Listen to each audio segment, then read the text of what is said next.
And I think probably they stayed around mostly because they knew that somebody needed to make a minyan, so they probably agreed while I couldn't see them who would go and who would stay. But nevertheless, I took a really good teaching from that because having been also later on the rabbi in Victoria, where we wouldn't always get a minyan on Shabbos morning or on the, like the first day of Shavuot. And I always decided that I would never berate the people who were there for the people who were not there. And that I would always give at least as same attention to the service if there was no minyan as when there was a minyan. So that was one thing that I learned from that. And the other one was that I was really praying to God. And it's irrelevant how many people are in the room. It really doesn't matter. And I think that's something that I prize as a way of being because, there are people who are, I would call stars. Reb Zalman certainly was our most shining star. I'm more of a quiet person. He's a Kohen. I'm a Levi. I like being second. And so to have a sense that each person who comes is equally important to any other person who comes and deserves attention and care is something that I learned in part, from that moment. So fast forward to early 2019, and I had agreed to work on a very difficult project for Aleph to try to resolve something that had been festering for a long time. And I was given not very much time to do it in, and it was really an important job. And during the course of that time, I started to feel insecure. I started to feel like, well, maybe I'm just on an ego trip. I'm going to be the one who resolves this. How do I know that that's what I'm doing? And I really, really began to miss Zalman in ways that I hadn't missed him until that point. And so at one point, and I believe it was while I was washing dishes, that all of a sudden I started hearing him singing in my head. And he was singing a nigun, which I know I had heard before, but which I had never learned. And I didn't know which words were there, and I didn't know exactly, how it went. And I just sang it wrong for a while, and then I decided to look it up. So I listened to the recording, and I put down the words. I started to realize that what the guidance that I was getting in his voice was the guidance of these words, which was not, look to me, I'll tell you what to do, but rather remember where you're supposed to look, right? Remember that you're looking towards the divine, and the divine is always there in some way. And all you need to do is keep that focus, and you'll do okay. And I did, and our little group did. So my relationship with Zalman back in Camp Ramah, Connecticut began with music, with his melody for Birkat HaMazon, which I think might still be up on my blog somewhere. So I want to also then conclude with that melody. That was a melody that was really important to him, that he loved, and that he had put to these words. So that's when Reb Zalman installed me as the director of Aleph, way back whenever that was. So now I'm ready for the words, so I can allow it to be, okay. Oh. Hine ze omed achar kotleinu,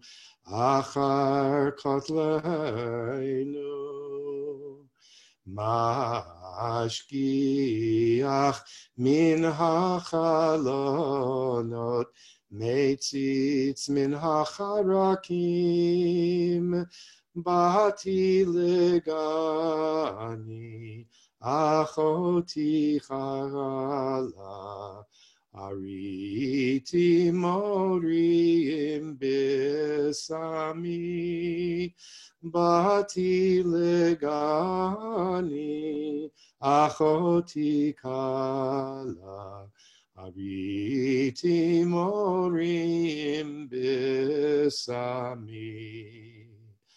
Kol dodi dofek pitchili, kol dodi pitchili,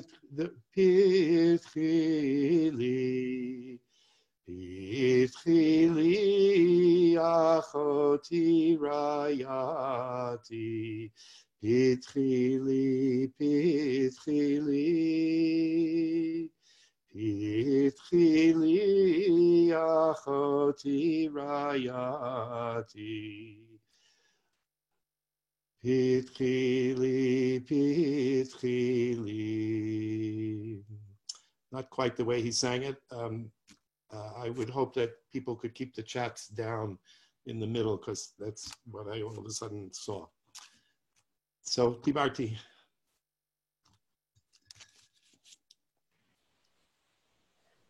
Jamanu. Reb Daniel, you always leave me with a bigger, warmer, more open heart every time we interact. Thank you so much. I love you. I'll put the slide back up that shows the order, just in case the folks who are presenting would like to remember. Rabbi Shalom Schachter is here. Rabbi Shalom is one of Reb Zalman's sons, and Reb Zalman's daughter is here as well from Israel, Tina. We're so happy that you're here. Rabbi Shalom lives in Toronto with his partner Marcy, and I want to open the floor or the window for Rabbi Shalom. Shalom Aleichem, everybody. Aleichem Shalom. I was born in Rochester, New York, where Dad was the itinerant Lubavitcher rabbi, but also in order to supplement his income, he applied his family skill, which was to be a butcher and a shoichet. From there, we moved to Massachusetts, where he was the rabbi at Avad Achim in New Bedford.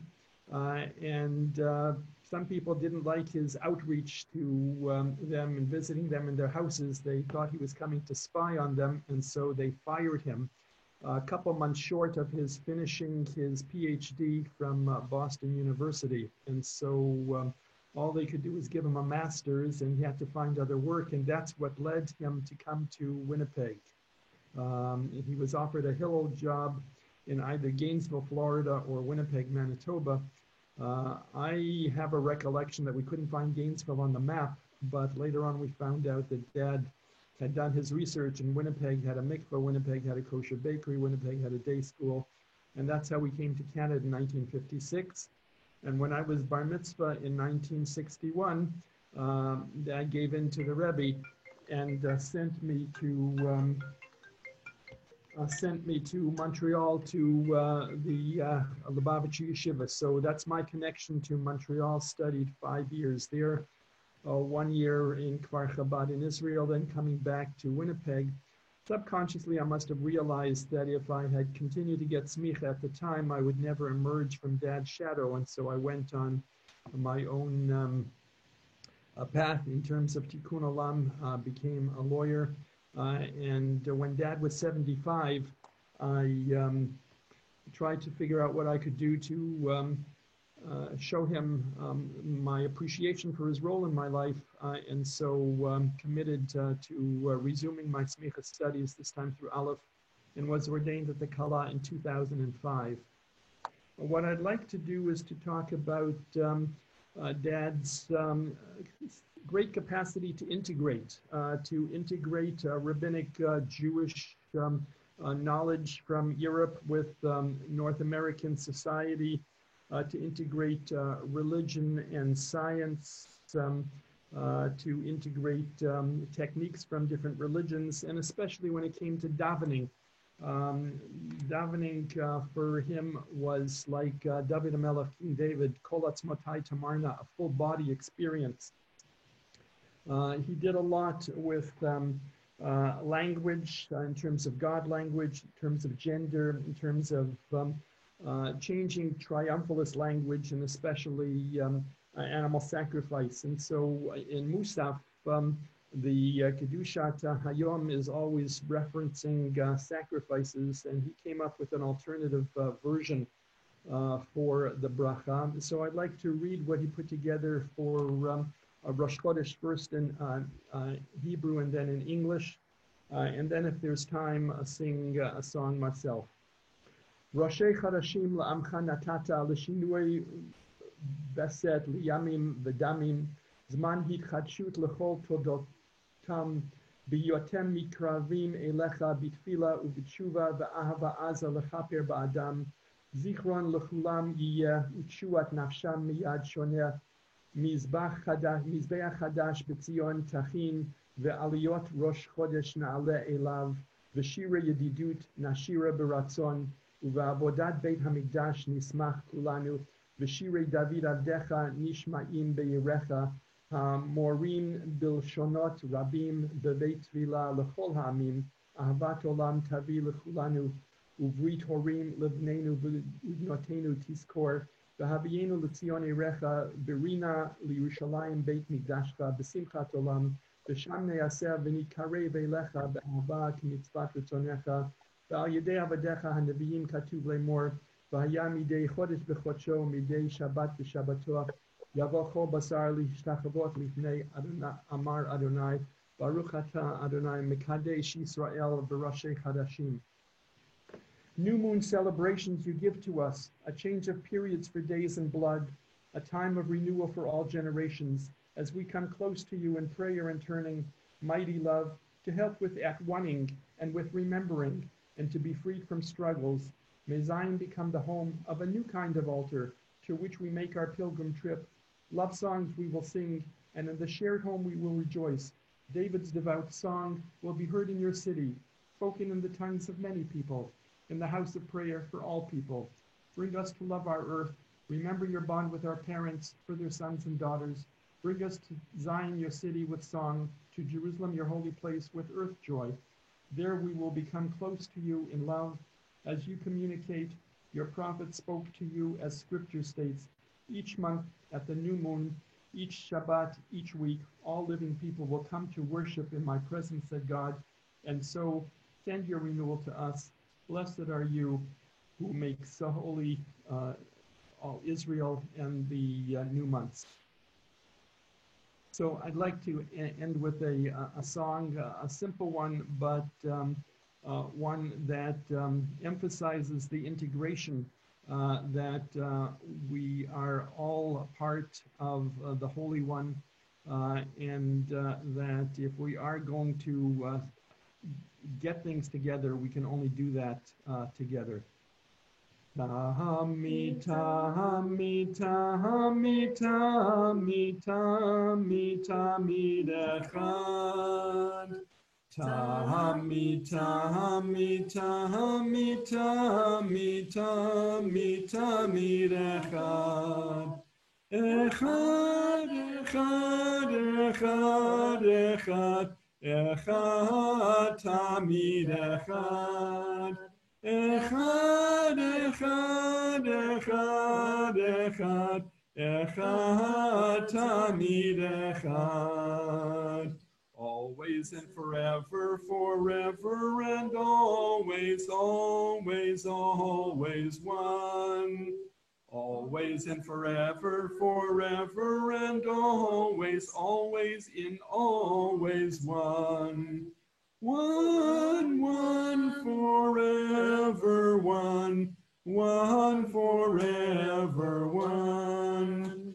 One, one, forever one. Always and forever one.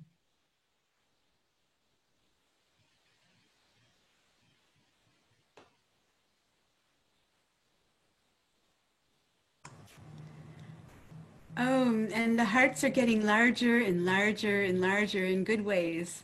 Thank you so much for that. So beautiful.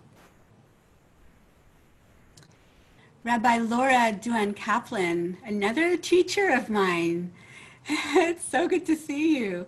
And Dr. Charles Kaplan. So Reb Laura was previously rabbi at Or Shalom in Vancouver. And now you're the Director of Interreligious Studies at the Vancouver School of Theology and author of this really wonderful, wonderful book that I'm just enjoying so much. Very helpful. And you and Charles just happen to make really beautiful music together. So the floor is yours. Thank you, Cheryl. I am truly honored and feel very privileged to be here today on this virtual bima, as it were, because I really didn't know Reb Zalman. I'm probably the only one of us that didn't. I met him a few times when Laura was in rabbinic school and afterwards, but I did not have the opportunity to learn from Reb Zalman directly. I didn't have that opportunity to be inspired by him, but I was inspired by all his many musmachim, many of whom are right here in this room with us today, and others who knew and loved Reb Zalman. All of you have inspired me tremendously. And for that, I am truly and deeply grateful. Thanks, Chaz. I was a student in the Aleph Smicha program, in Aleph ordination programs, just as it was first becoming more organized, shall we say, and while Reb Zalman was still very involved in our education. And you could say that Reb Zalman encouraged all of us future rabbis to find a balance between tradition and innovation, but the word balance would be very misleading. One month, he would say, it's your responsibility to bring new life to your community's davening practice. So how about when they're davening and when you're leading, you divide the congregation into two groups. Have them read words from the Siddur to one another as if it's a personal letter from the heart. And then the next month, he would watch some of us doing this and he would say, "Oi, this looks terrible. You look like the Muppets. Just sing the prayers the way they are in the Siddur. And all of you should daven in an Orthodox shul for the next year." And of course, a third of us would say, no thanks, been there, done that, I'm actually here for something different. And a third of us would say, what a great idea, but the nearest Orthodox shul is a 200-mile drive away. And about a third of us would actually do it. Or one year, Reb Zalman would say that we need more grounding in traditional intellectual learning. So we should all study the great theologians from 5 different religious traditions. And then the next year, he would say, let's not overly intellectualize our spiritual practice because the practical arts of Judaism are being lost. So you all need to learn how to shech the chicken. And of course, you can imagine how the vegetarians and vegans among us, which was almost all of us, you can imagine how we reacted. Of course, in the end, each of us found our own way of being a rabbi. And we all received Reb Zalman's gift of lifelong learning and continuous self-critique and self-improvement. But one thing that Reb Zalman did teach consistently was the importance of having a personal relationship with God. And he did not tell us how we should experience God, just that our tradition offers many different interfaces for all of our different heart spaces. God is light, lover, parent, healer, creator, ancient spirit, and more. And sometimes, if you were lucky to daven the Amidah right next to Reb Zalman, you would overhear him talking to God about the joys and challenges of his day and the joys and challenges in the wider world. And of course, he would speak to God in his own idiosyncratic blend of Yiddish, Hebrew, and English. And he did recommend that each of us talk with God regularly in our own heart language. In the spirit of this teaching, Charles and I want to share a section from Reb Zalman's English translation of the Piyut Yedid Nefesh, Friend and Lover of My Soul, originally written in Hebrew by Eliezer Azkiri in the 16th century. But you will hear Reb Zalman's own love of God in the English words.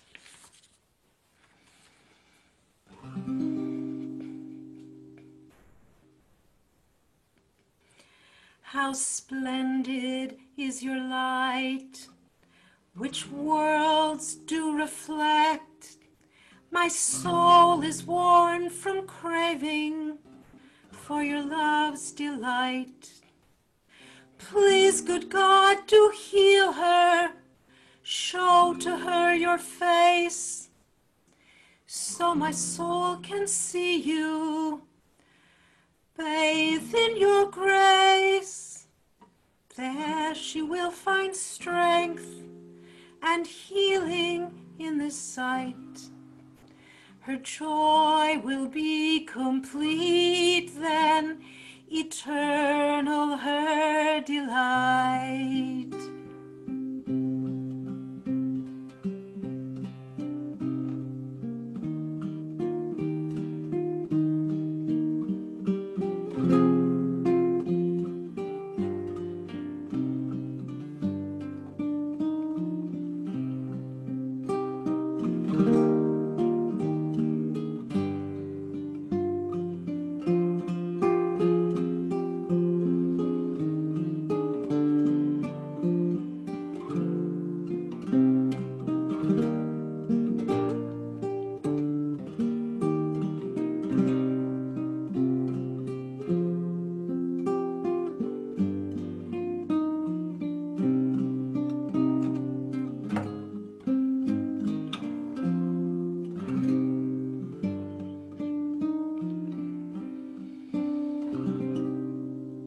What pity stirs in you since days of old, my God?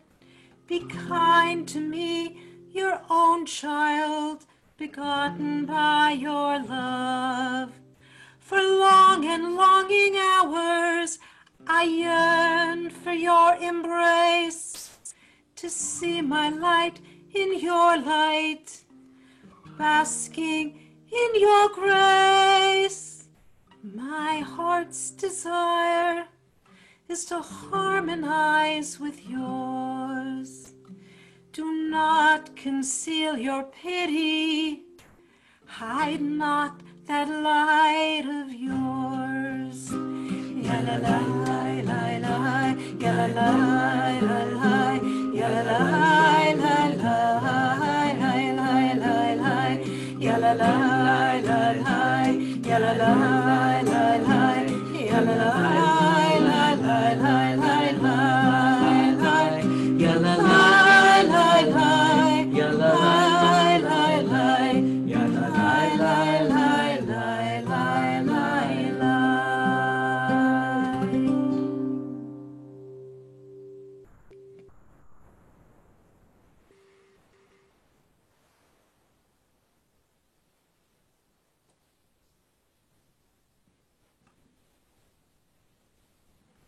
Back to you, Cheryl. Deepest, deepest appreciation to you both.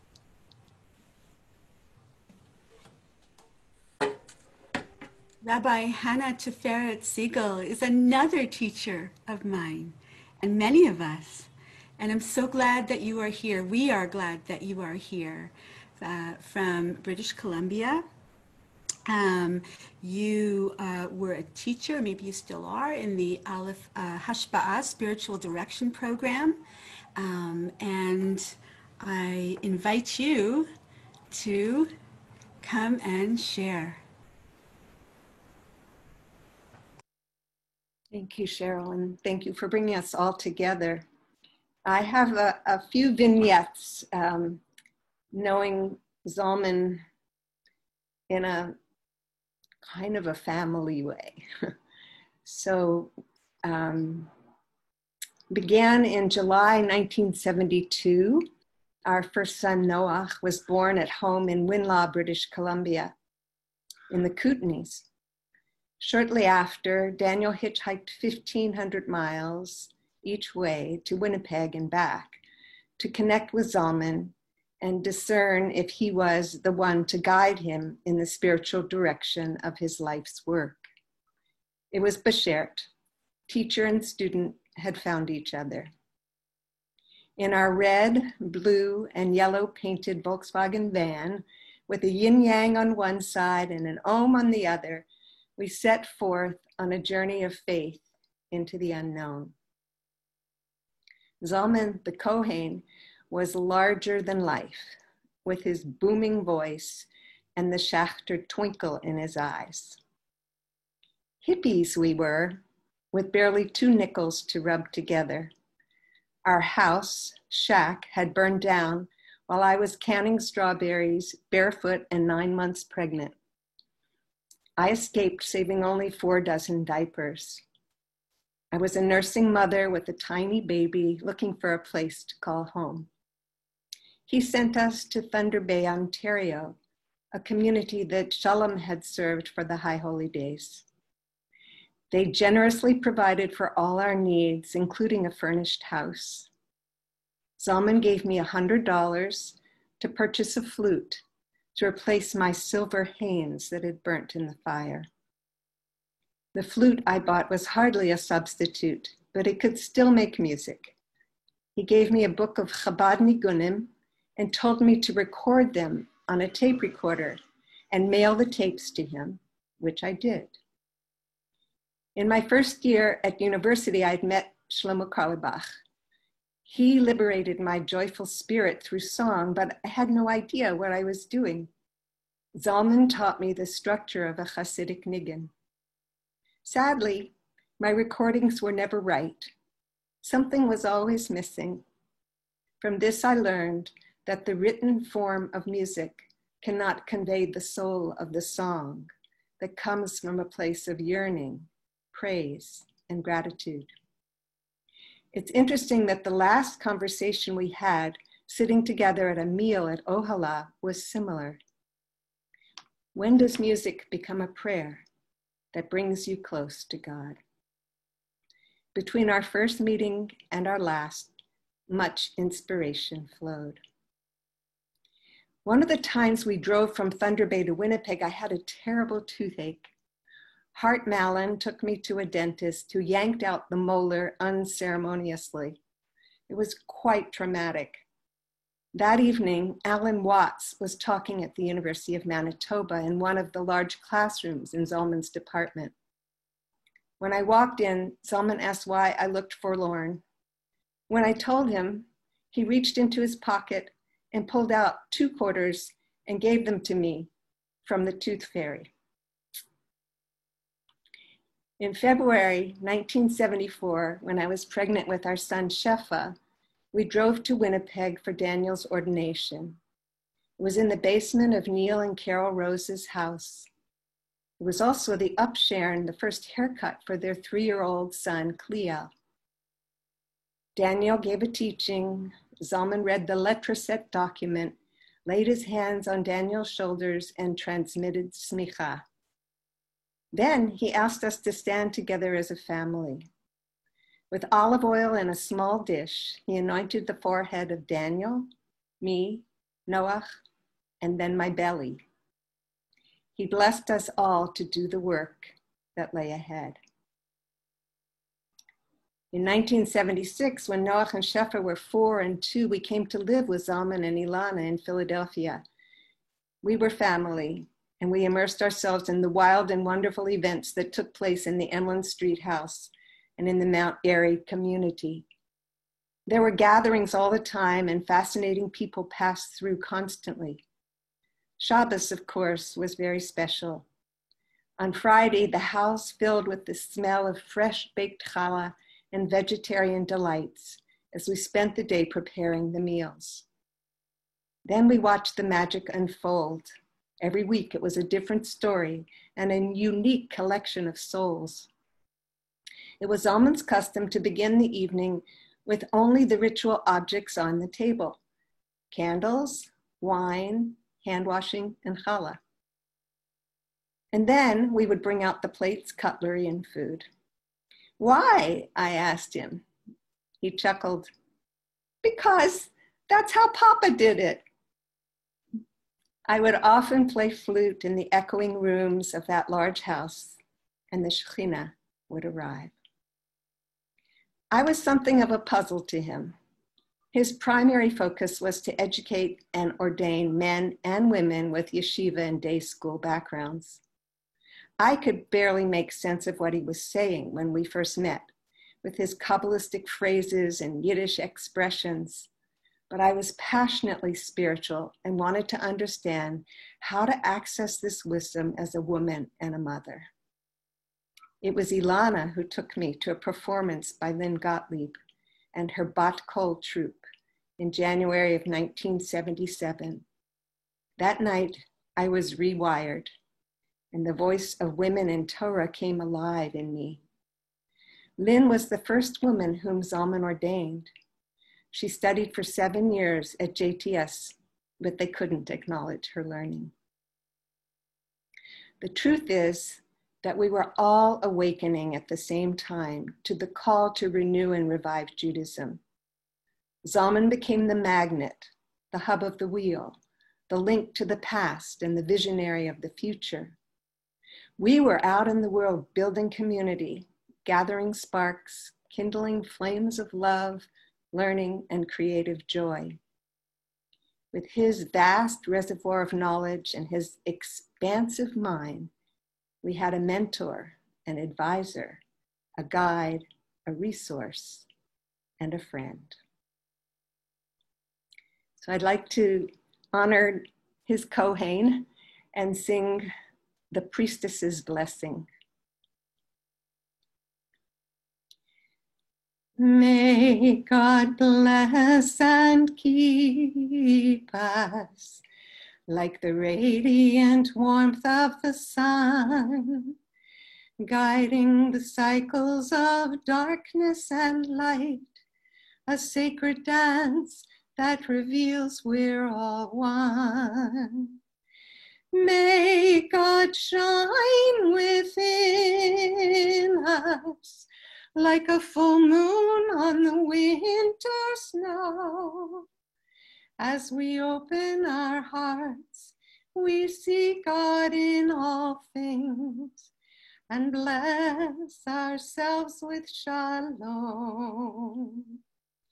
May we walk in beauty and love songs of harmony sing.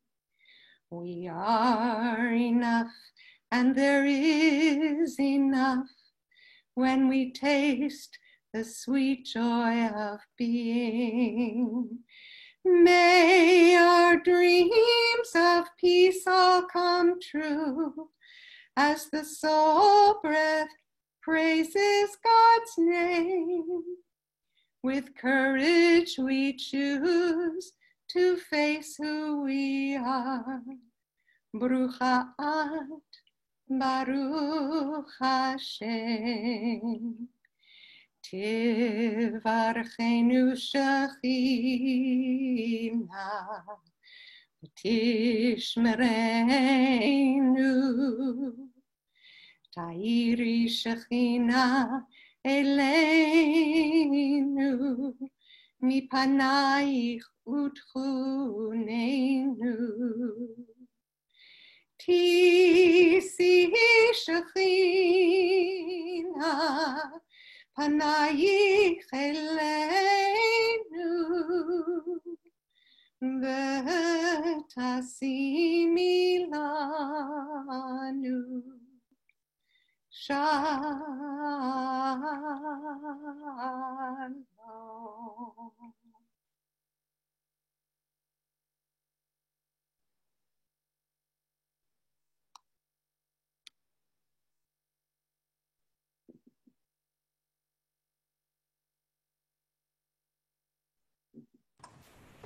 Thank you, Rabbi Hannah Tiferet Siegel, woman of wisdom. Thank you so much. I'm running out of words. I'm feeling really moved. I want to invite Lauren Mallon. Just looking for you on my screen. There you are. Lauren is the founder of Chanting and Chocolate. And I think, Lauren, you've run this some form of chanting program since 2004. Is that? That's right, yes. And you're also involved with the Abba Yudaya Jews of Uganda. So our Chanting and Chocolate events support 4 orphans in the Abidaya community of Eastern Uganda, where I lived in 2009 and 2010. Thank you.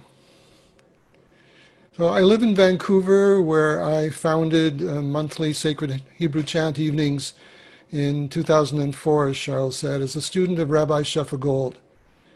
We've been doing cross-Canada Chanting and Chocolate events on Zoom, and if you'd like to be informed about upcoming events, write to my email address that's in the chat box.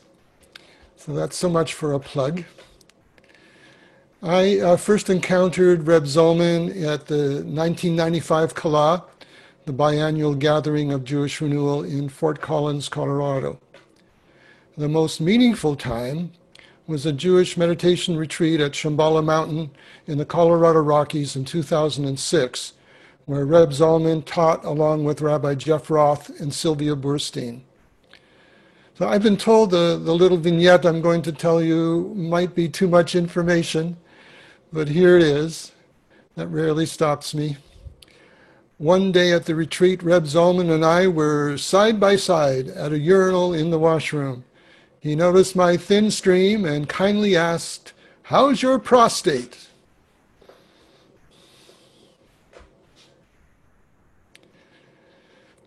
I'm a lifelong editor and editorial designer, and during a contemplative walk at that retreat, I thought of the idea of a Reb Zalman desk calendar with a daily nugget of his wisdom. I pitched him the idea, and he was interested enough to offer me a ride to his home in Boulder, which I'll always remember as Riding with the Rebbe, where we could explore it further. Zalman showed me his library and gave me a compilation of his writings on a disc titled Zalworks. I regret I never followed through with that project, but I'll always treasure the time I had with him then. I'd like to offer a chant that Reb Zalman wrote as a round. The words are, "It is perfect, you are loved, all is clear, and I am holy." He wrote about it in his book, Davening in the Four Worlds, where he says, "I wrote a simple chant once when I was teaching about the four worlds. I wanted to bring home through singing the inseparable nature of these 4 levels of being, how they all merge in us and in the cosmos. So I thought first of nature and how perfect she is, and I thought of the heart and how perfection translates there to love. I thought of the mind, which experiences perfection as complete transparency and clarity. And finally, I thought of the world of Atzilut, where perfect is knowing that, I am holy. The divine is manifest in me." I'm going to begin this chant with a recording of Reb Zalman chanting it 3 times, and then please join with me. A request to Cheryl, please leave about a minute for inner silence at the end of the chant. Let's see if this technology works.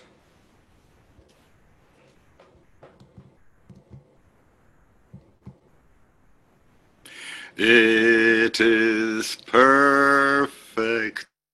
You are loved. All is clear. And I am holy. It is perfect. You are loved. All is is clear, and I am holy. It is perfect. You are loved. All is clear, and I am holy. It is perfect. You are loved. All is clear, and I am holy. It is perfect. You are loved. All is clear, and I am holy. It is perfect. You are loved. All is clear, and I am holy. It is perfect. You are loved.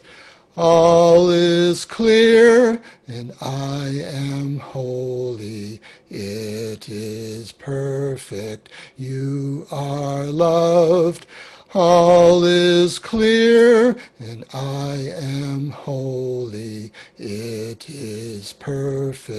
You are loved.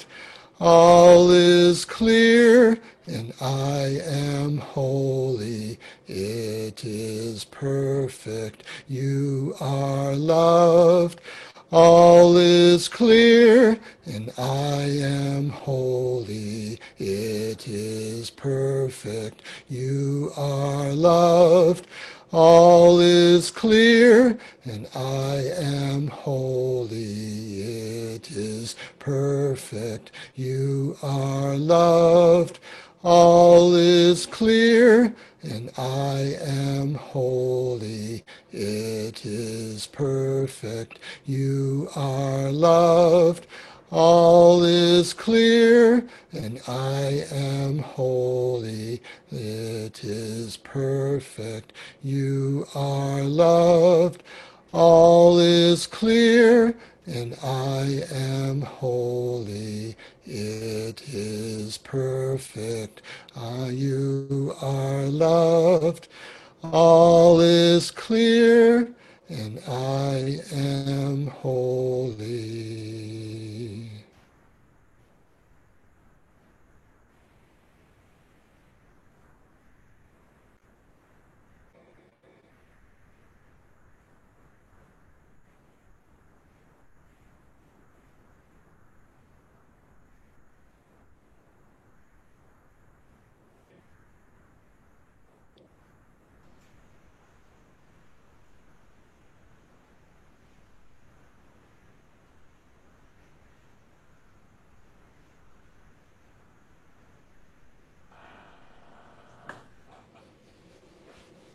Thank you, Lauren.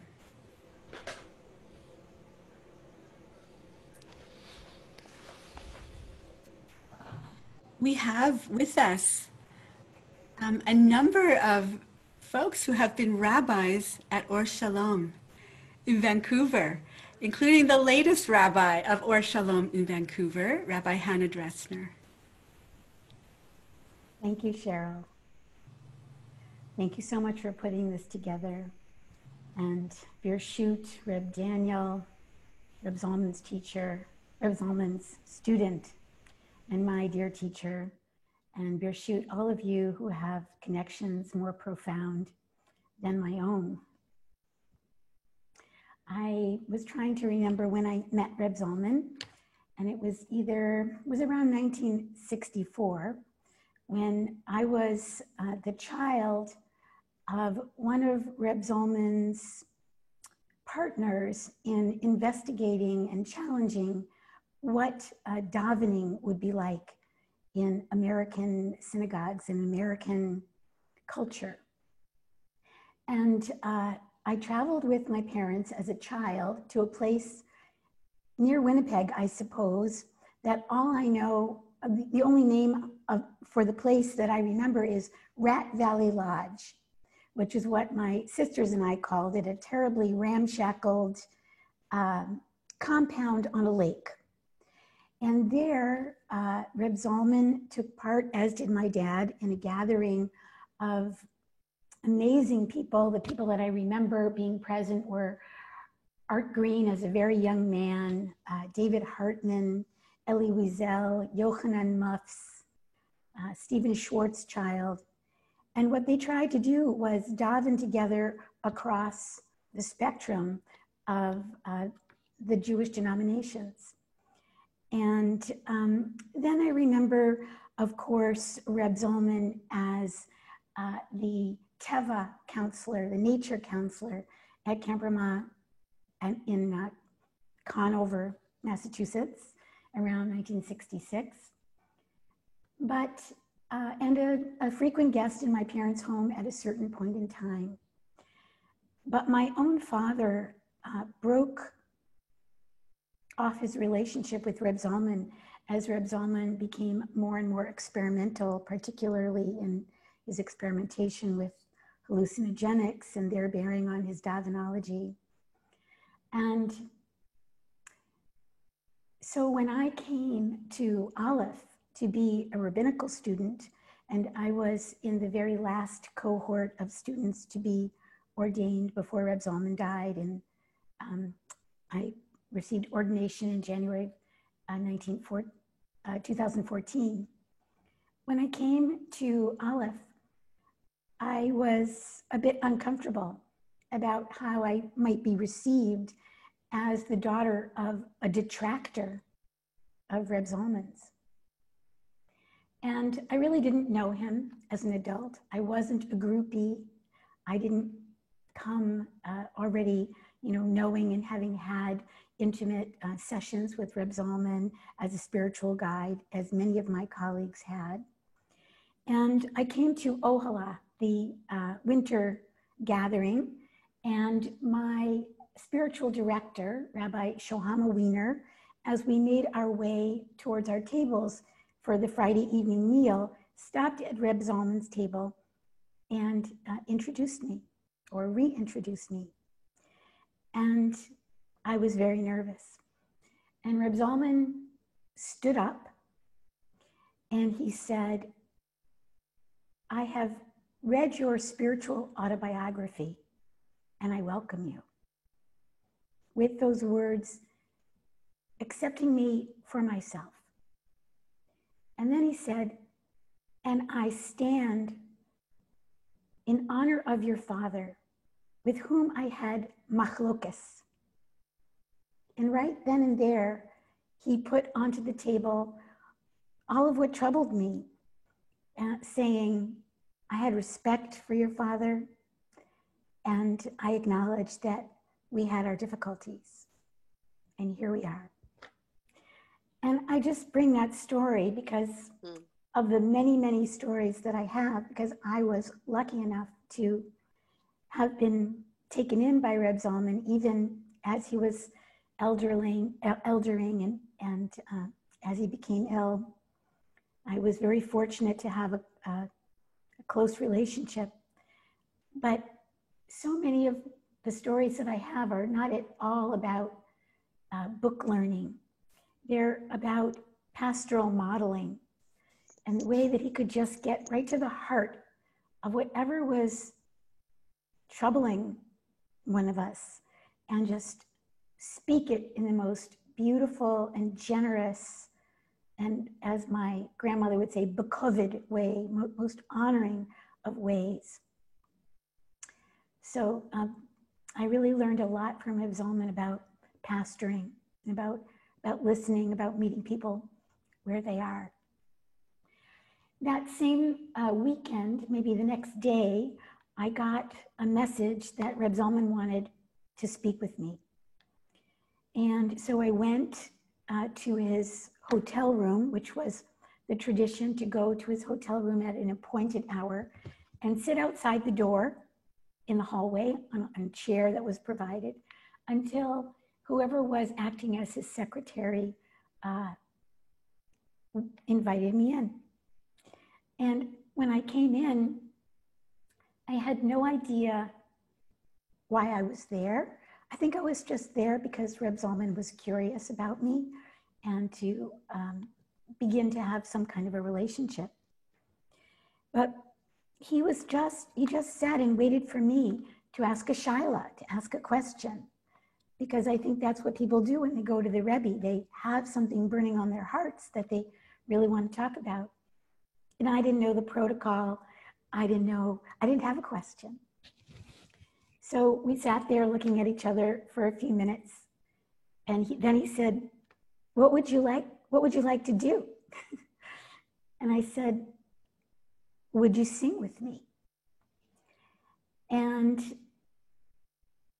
I just began to sing this niggin, thinking to myself, Reb Zalman is a Lubavitcher, and I know one old Lubavitcher niggin. So I began singing this niggin for Reb Zalman, and it's a complicated niggin, and as I finished each of the phrases, each of the themes, he would sort of stop singing and wait to see if I knew the rest of it.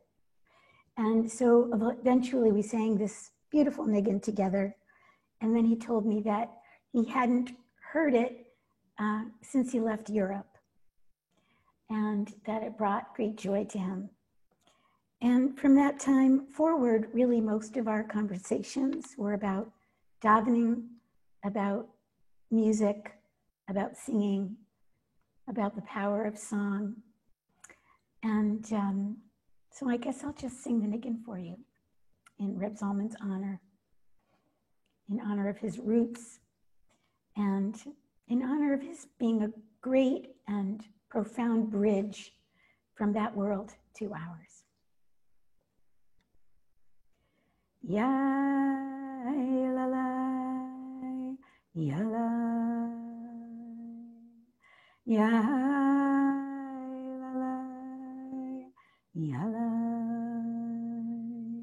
ya la la la, la la la la, la la la, la la, ya la la, la la, ya la la, ya la, ya la la la la la la la, ya la la la la la la, ya la la, ya la, ya la la la, ya la la la, ya la la, la la, ya la la la, ya la la la,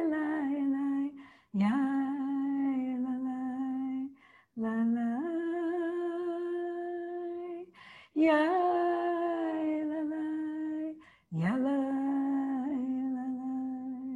la la, ya la la, ya la la la, ya la la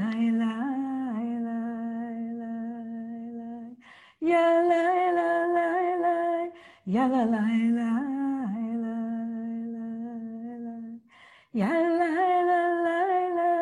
ya la la la, ya la la la, ya la la la, la la la la, ya la la la,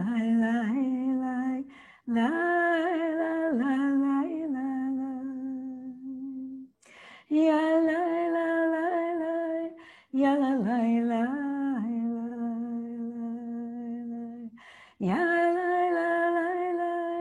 ya la la la, ya la la la, ya la la la, ya la la la, ya la la la, ya la la la, ya la la la,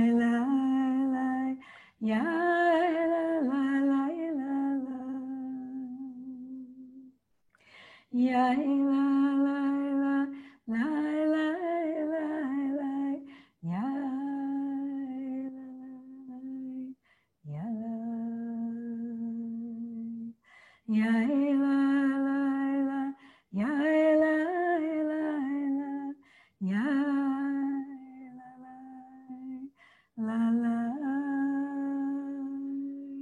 ya la la, ya la la, ya la la, ya la la, ya la la, ya la la, ya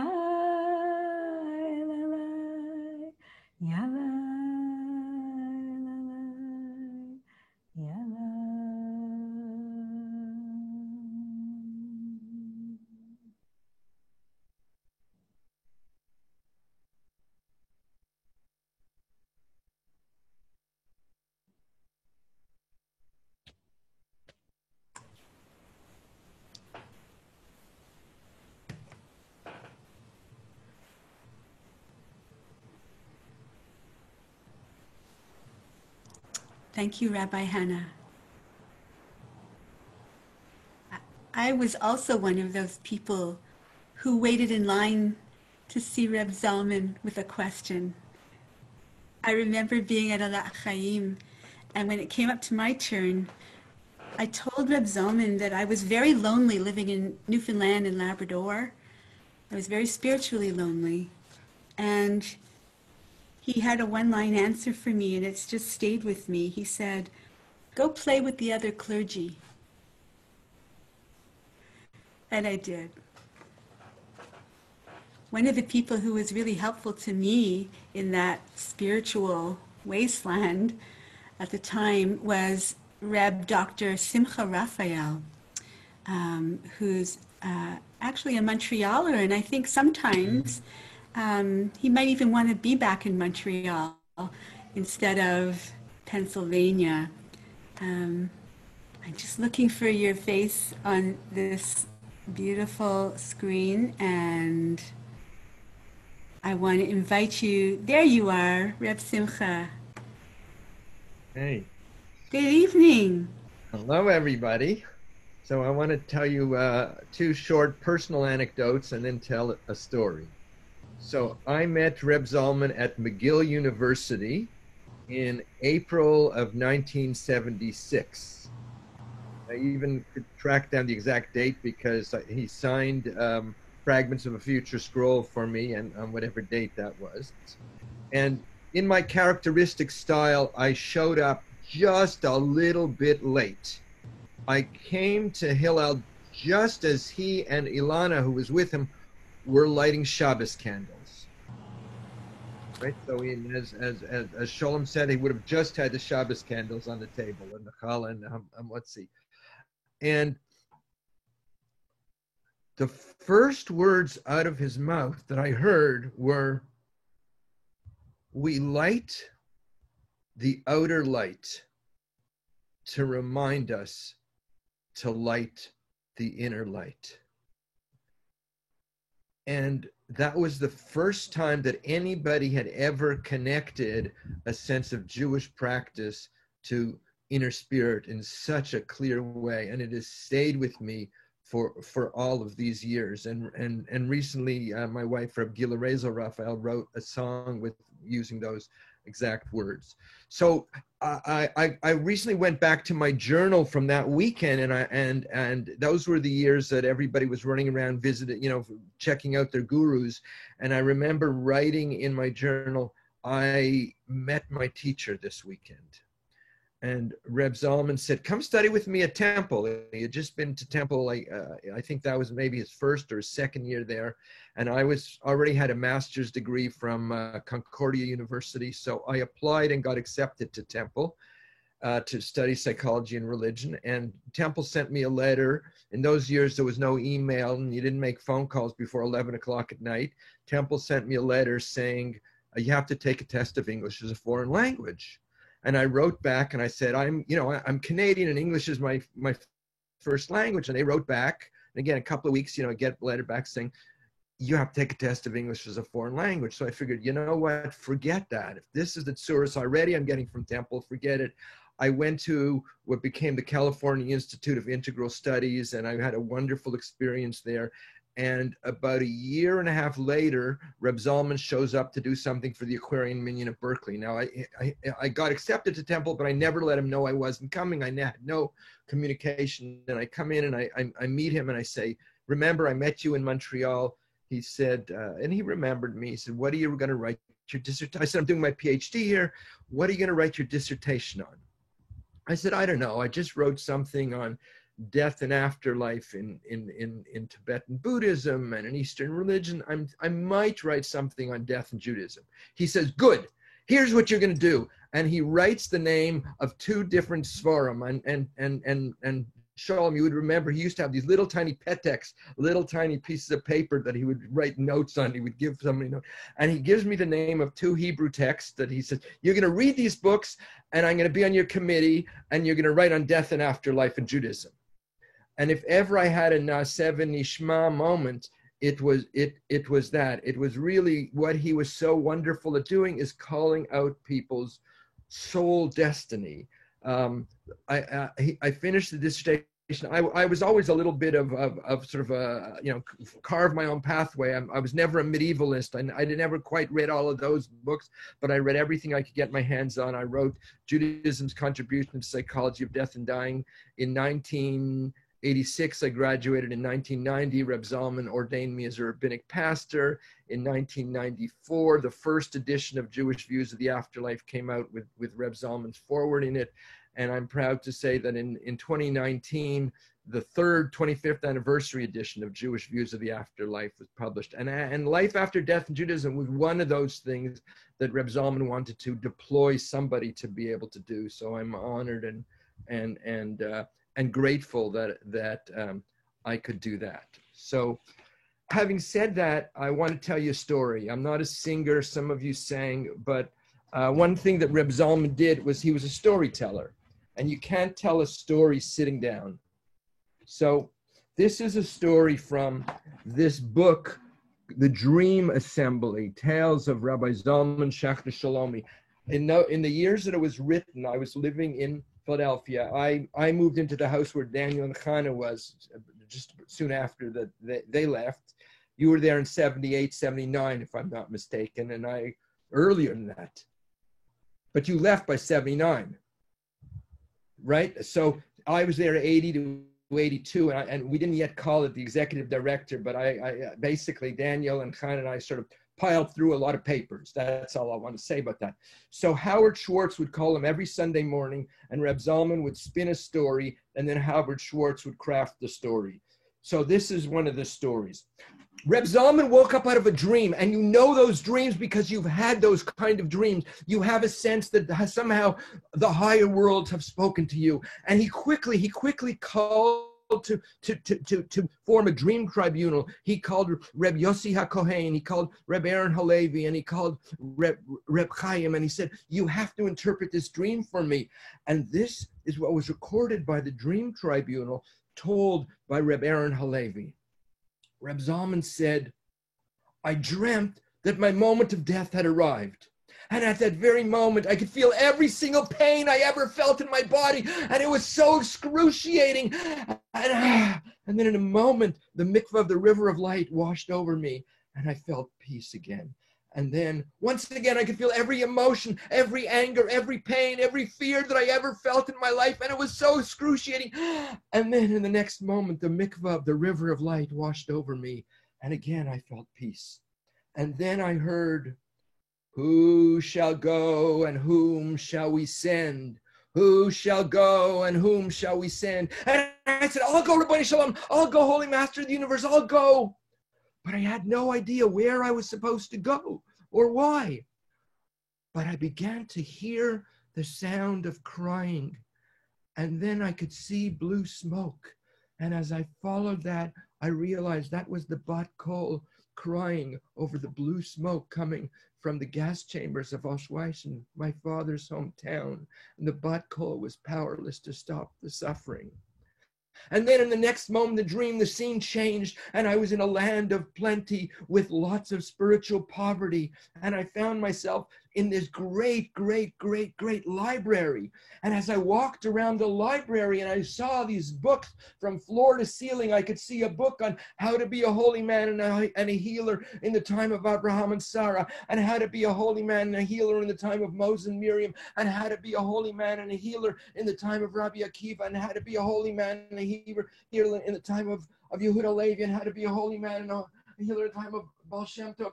And then I saw a book that said how to be a holy man, and a healer in our time. And I took the book off the shelf and I looked and I opened it and it was empty. I said, Rabboni Shalom, I said, I'll go, but I need guidelines. Show me what I can do. Show me how I can do it. And I was frantic and I ran all around the library and I came back to that book on how to be a holy man and a healer in our time. And I noticed that my name was on the book. And I realized that I had to write that book. And I found that when I started to write and I brought to it the blood, the sweat, the tears, the resentment of my life's pains, no words stayed on the page. But when I brought to it the love and joy of my heart, all of a sudden the words would flow and would stay on the page. And the dream ended there. Now, if you were a member of that dream tribunal, you too would feel the sense of the heaviness of that moment, as Reb Zalman said. Now you have to interpret this dream to me, and you have to tell me that when I die, will I go to Gehenna or will I go to Gan Eden? Now the dream tribunal went away for 1, for 2, and for 3 hours. And after 3 hours, the dream tribunal came back to Reb Zalman and said, whether you will go to Gehenna or Gan Eden, we can't tell you, because even Rabbi Yochanan ben Zakkai did not know that at his last moment of life. But what we can tell you from the dream is that you will live to write this book on how to be a holy man and a healer in our time. And not only that, you will inspire a whole generation of men and of women as Talmidim, how to go out in the world and write their own book and how to be a holy man and a healer in our time. And more than that, one day, one of your students is going to be telling this story in a room full of 1-inch squares of faces of people. And everybody there will know that they have been blessed by the teachings of Reb Zalman to write their own book on how to be a holy man and a healer in our time. And they say that that day, as Reb Zalman sang his hallelujahs, his prayers went directly up to heaven. L'chaim, l'chaim, l'chaim.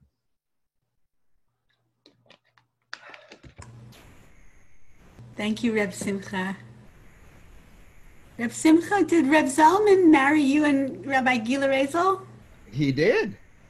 He was the officiant at your wedding. He was the officiant at the wedding, and Baruch Sienna, who's not here, at least wrote our ketubah, and Sholem and Marcy made our shidduch. It's a kleine Welt. It's a kleine Welt. Wow. We've been blessed. We've been blessed. Thank you, Reb Simcha. Thank you for doing this. What's that? Thank you for doing this. Of course. Thank you and Shachar for setting this up. I've known Rabbi Shachar Ornstein, maybe two decades. We first met at Havurah HaKodesh here in Montreal, which then sort of morphed into Milan Chavurah. So right now, Rabbi Shachar and myself are co-clergy at Montreal Open Shul, and we are co-executive directors at Aleph Canada. So, Reb Shachar. Thank you, Reb Cheryl, and I want to echo what we just heard from Reb Simcha. Thank you so much for helping to put this together. It's just so heartwarming and exciting, and so meaningful to bring people together, some of whom, and many of whom, have been touched so deeply by Reb Zalman and continue his legacy in so many different ways. And so thank you for that. I am the last person here to say a few words. So lest I forget, I also want to thank so many people, including Reb Daniel for putting together Aleph Canada. And there's a whole history to this organization, and it's going in new ways, and we're working to continue Reb Zalman's legacy in Canada. There's all kinds of exciting things going on, and we could definitely use people's energy and thoughts and all kinds of ways of supporting our work, which is going into new ways. We have this whole treasury that we've inherited. Reb Daniel has so carefully taken stock of so many of Reb Zalman's teachings, many of which are not known by people. So we are working to assemble those. There's the Integral Halacha Institute, which works to in a kind of in a different vein. There's a lot going on, including we just got word this week that we got a grant to prepare a pilot project, a Jewish renewal lay chaplaincy pilot project starting in Montreal, and we're hoping it'll also go elsewhere in Canada and beyond. It's an exciting project. So thanks so much. We're grateful to you, Reb Daniel, as well as to everyone who spoke tonight. We're honored by Reb Zalman's children and students and students of all kinds. And I know so many people also wanted to participate, and forgive us for not including you this time. We're hoping to do many more events and learning. There's really such exciting opportunities. Now, I don't have that much time. I was planning to do two things. I'm only going to do one of them. One of the things I was hoping to do was in the spirit of Reb Zalman, and this I'm not going to do because he loved computer midrash so much, and I was hoping that we would actually go into breakout rooms and do some Davanology work together. And I'm going to hold that in abeyance. We're going to do that, I think, on his Yort site, Friday at 6 p.m. Eastern time. We'll have some time for that. So that will be part 2 through the Montreal Open Shul channel. And we call that Shabbat Zoom. What I'd like to do today, I think I finished my official thank yous and so on, and invitations, because we'd love to continue this.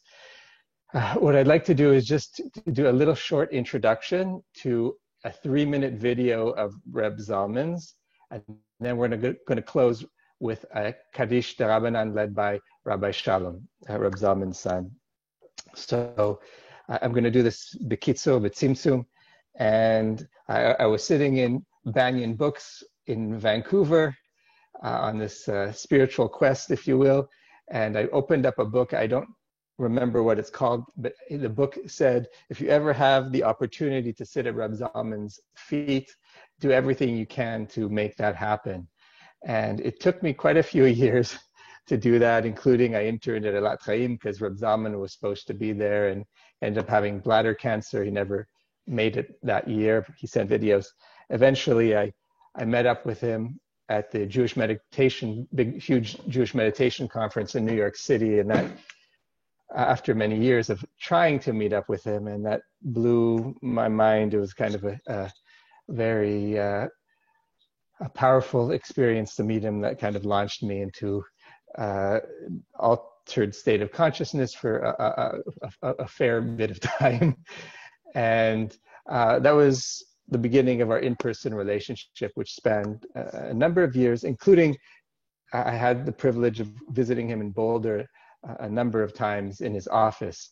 And that's where this video picks up. And so this is going into Reb Zalman's office, and some of you may not have seen this video. Even some of his old students have not seen this video, which I found on the Aleph website in the United States. So this is going into Reb Zalman's office. I'm going to share my screen with you. I hope it's not going to be too choppy.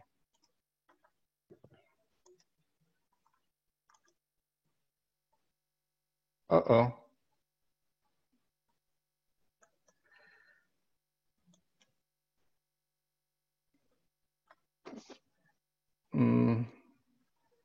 Well, we had some technical issues here. Uh-oh.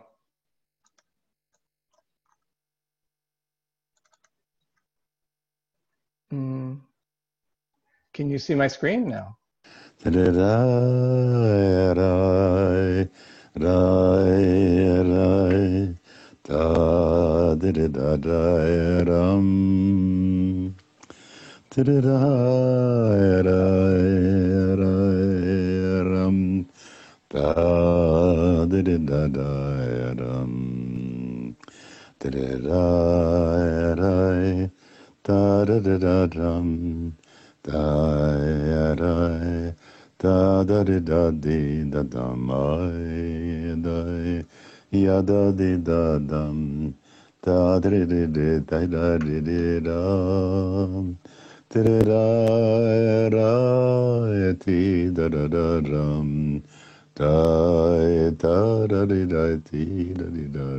People call and ask me to pray for them and ask me to intercede for them in prayer. I then make a list of those people, and at the time when I say a prayer for them, in order to make sure that it's like saying put up or shut up, then I take some money that I have in this bag, and for this reason, and then put it into the box.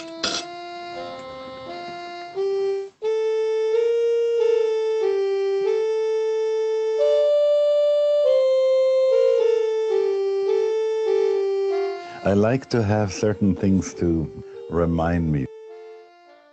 Let me begin with the big picture behind me. On the big picture behind me, you see the face of my master as he is looking back and he's moving on.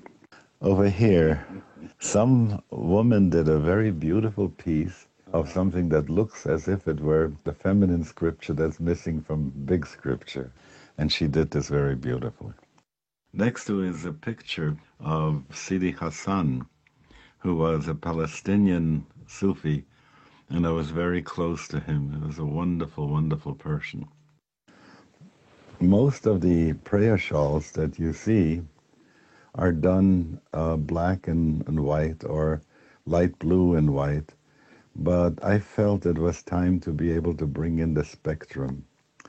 So I wanted to make sure that the issue of, as it says in one of our writings, that God wrapped himself in a prayer shawl, as it were, and light issued from there. And since the light that we have is light full spectrum, I wanted to make sure that this is there.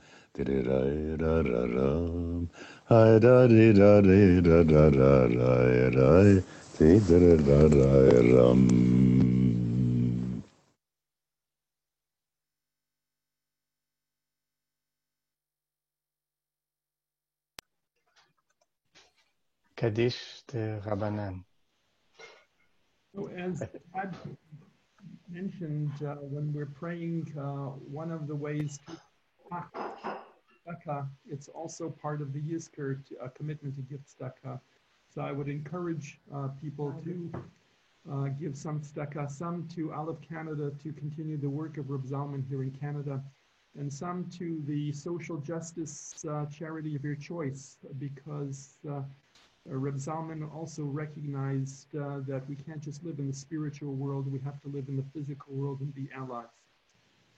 I'm going to recite the Rabbanan Kaddish. I'm going to use at the beginning Nusach Ari, so there's an extra Amen at the beginning, and at the end an egalitarian Oseh Shalom. Yikadal v'yikadash Shemei Rabbah. Amen. V'alma divarach hirutei, v'yamlich machutei, v'yatzmach purkanei, v'karev meshichei. Amen.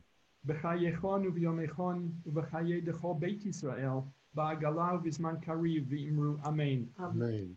Yehei Shmei Rabba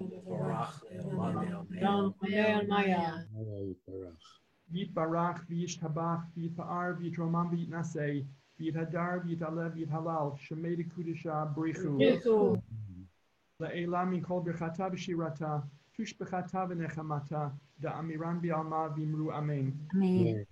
Al Yisrael v'al Rabbanan v'al Talmidehon v'al kol Talmidehon v'al kol man da'oskim ba'oraita diva trahadein v'diva chol atar v'atar Yehei lehon u'lechon shlomo rabba China v'chista v'rachamin v'chamin arichin v'mizona revicha u'ferkana min kadam avuan divishmaya v'ara v'imru Amen. Amen. Yehei shlomo rabba min shemaya v'chamin tovim aleinu v'al kol Yisrael v'imru Amen. Amen. Yaseh shalom b'imromav Yaseh shalom aleinu v'al kol Yisrael v'al kol Yishmael v'al kol b'nei Cham v'yafet v'al kol yoshvei tevel v'imru Amen. Amen.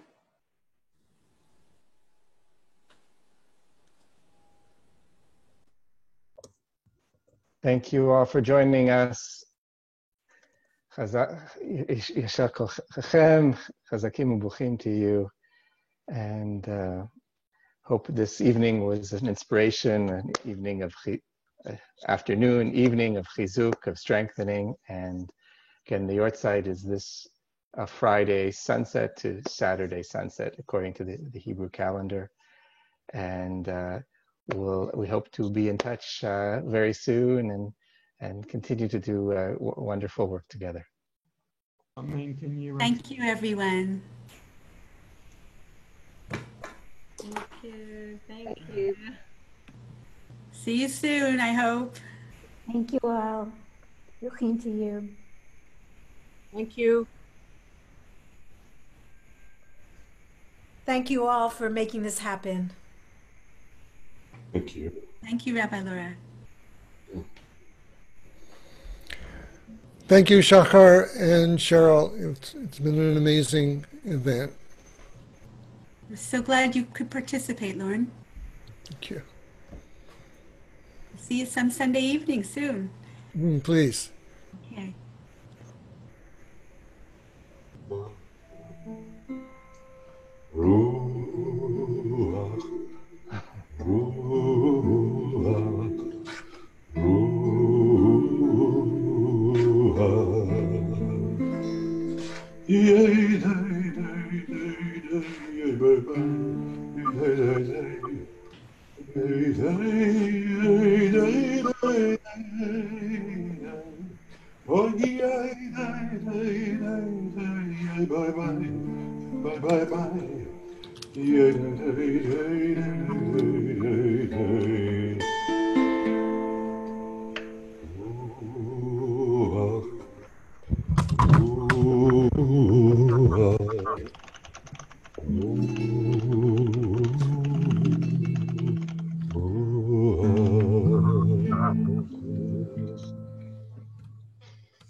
Thank you, Cantor Mark.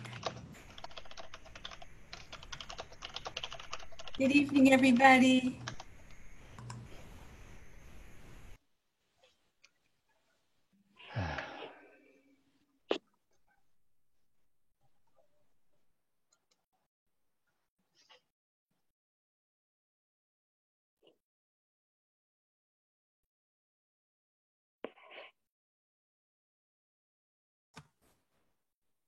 Thank you, everyone.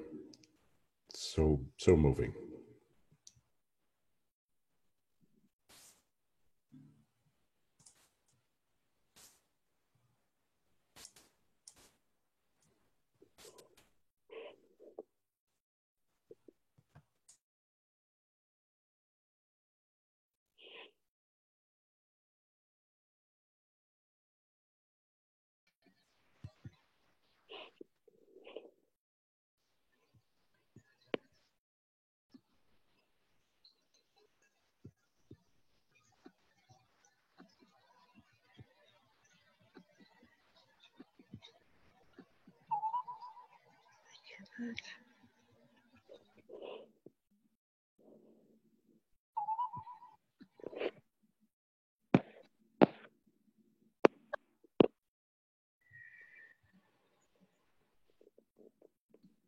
I'm having trouble with this chat.